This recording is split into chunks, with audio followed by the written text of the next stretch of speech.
The sun was setting slow that evening, sinking behind the ridge until the town wore a coat of copper and violet. Lanterns flickered to life along Main Street, their glow spilling out of swinging saloon doors and catching in the glass windows of the general store. A woman lingered there on the steps, her figure half in shadow, hands empty, stomach hollow. Clara Mae Dawson had walked past that store 3 times already, each time meaning to keep going, each time pulled back by the thought of milk she could not afford.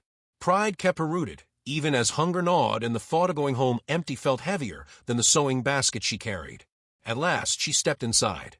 The scent of flour and dried beans wrapped around her. She touched her coin purse, thin as paper. The clerk did not even bother to greet her. Clara turned instead to a neighbor woman at the counter, Martha Boone, who had once bought her needlework. Her voice came quiet, nearly drowned by the shuffle of boots and rustle of sacks. "Martha, might you spare a few coins? Just enough for a bottle of milk." The words cost more than coins. They tasted of ashes in her mouth. Martha drew back, eyes widening as if Clara had asked for gold instead of pennies. She turned her face just enough for the others to hear. "Mercy, Clara, you've got to learn to stand on your own. Folks can't be feeding you forever." A ripple of chuckles rose from the men leaning by the stove. Heat flooded Clara's cheeks. The walls seemed to lean closer. She wanted to vanish, but her feet were lead. From the back of the store, another man stepped forward. Jedediah Holt was known in town as a man of few words, a widower who carried his grief in the set of his shoulders. He stood tall and worn as an old fence post, his broad hands weathered by ranch work. Without saying a thing, he placed 2 bottles of milk on the counter, dropped coins beside them, and slid one toward Clara. She stiffened. Every fiber in her long spine wanted to refuse, to prove she could stand alone. Yet his eyes met hers, steady, calm, without a trace of pity. That look disarmed her pride. It was not charity, it was recognition. She reached for the cool glass bottle, her fingers trembling. At his side tugged a small hand, Lydia Holt, 8 years old, her braids loose, and her voice ringing as clear as a bird's call. She looked up at her father, then at Clara, and said with disarming innocence, "I like her better than all the ladies who come calling." The store fell into a hush before laughter cracked it open. Martha smirked into her shawl. A few men barked in amusement. Clara's face burned crimson, and Jed shifted his weight, uncomfortable with the eyes fixed on him. But he did not correct his daughter, nor did he scold her. He only tipped his hat toward Clara. Clara hurried out into the cooling night, her shawl pulled tight, the milk bottle clutched as though it were fragile treasure. Lanterns lit her path home, each step echoing the sting of humiliation, but beneath it ran another current she could not name. The child's voice clung to her ears like a whisper carried on the breeze. Jed watched her leave from the doorway, Lydia perched on his boot. Something stirred deep in him, an ache he had buried since the day he laid his wife in the ground. He turned back into the store, silent, but the echo of his daughter's words would not fade. Later, in her small boarding room, Clara set the milk on the table and lit her lone candle. She pulled a dress across her lap, needle and thread sliding between her calloused fingers. Each stitch was steady, though her thoughts wandered to the man who had said nothing but given everything she needed in that moment. She remembered the child's clear voice, unfiltered, guileless. A whisper of belonging in a world that had given her nothing but closed doors. The candle flame trembled in the draught, and Clara pressed her hand to the cloth in her lap.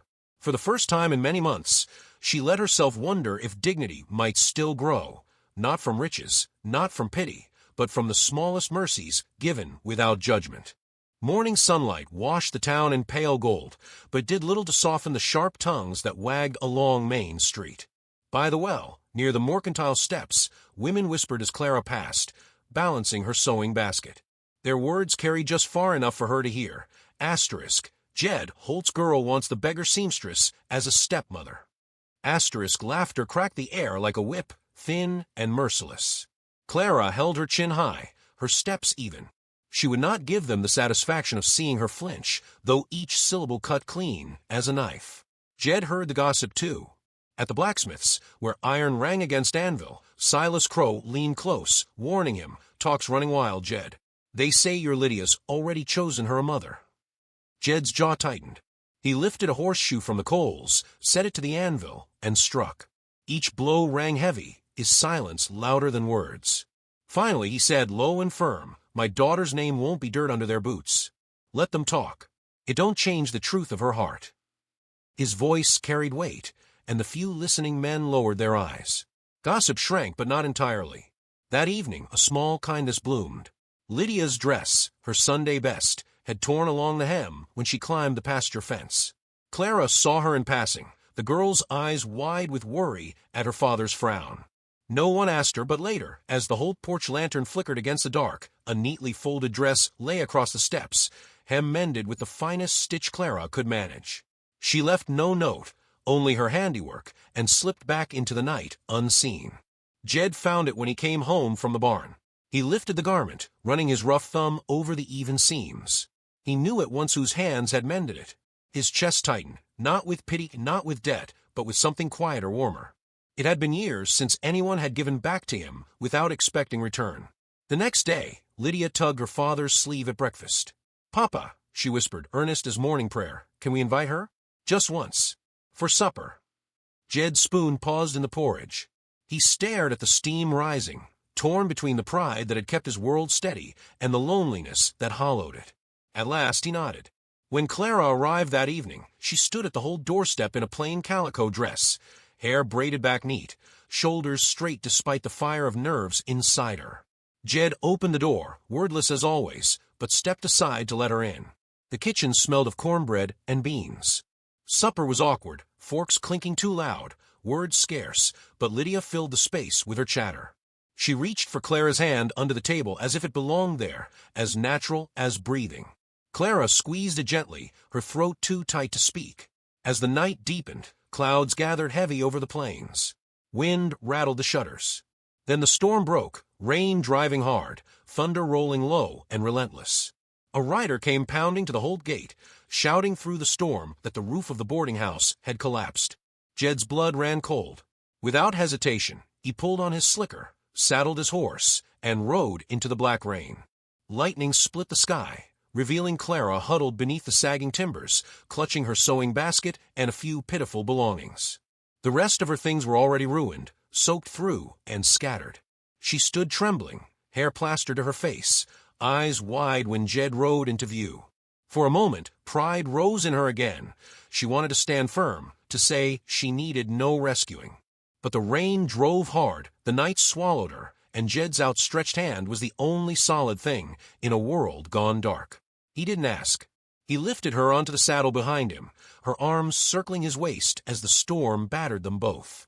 They rode hard through sheets of rain until the glow of Holt's ranch lanterns broke the black. Inside the kitchen, dripping wet, Clara clutched her basket and at last let the tears fall. The shame, the hunger, the years of loneliness spilling out in sobs she had long denied herself. Jed did not offer words. He only draped his coat across her shoulders and poured her a mug of coffee with those broad, weather hands. His silence held no judgment, only shelter. Lydia crept down the stairs in her night dress, eyes wide.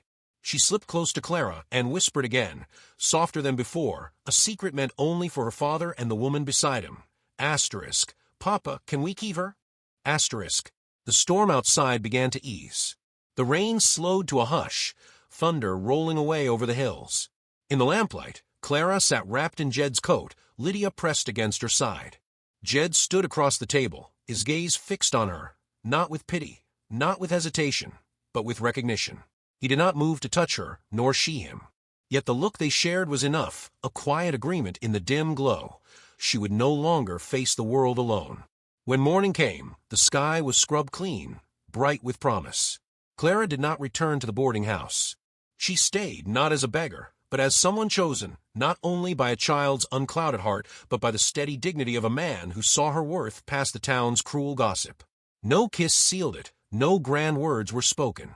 Just a shared meal, a mended dress, a storm survived together. And sometimes that is enough. Asterisk, sometimes love doesn't ride in with trumpets or thunder, dear listener. It comes quiet, like a coin given for milk, like a child's whisper too pure for gossip to stain. In a world that measures worth by land and gold, remember this, the heart measures worth by gentleness. And it is there in the small mercies and the steady silences that the truest homes are built too.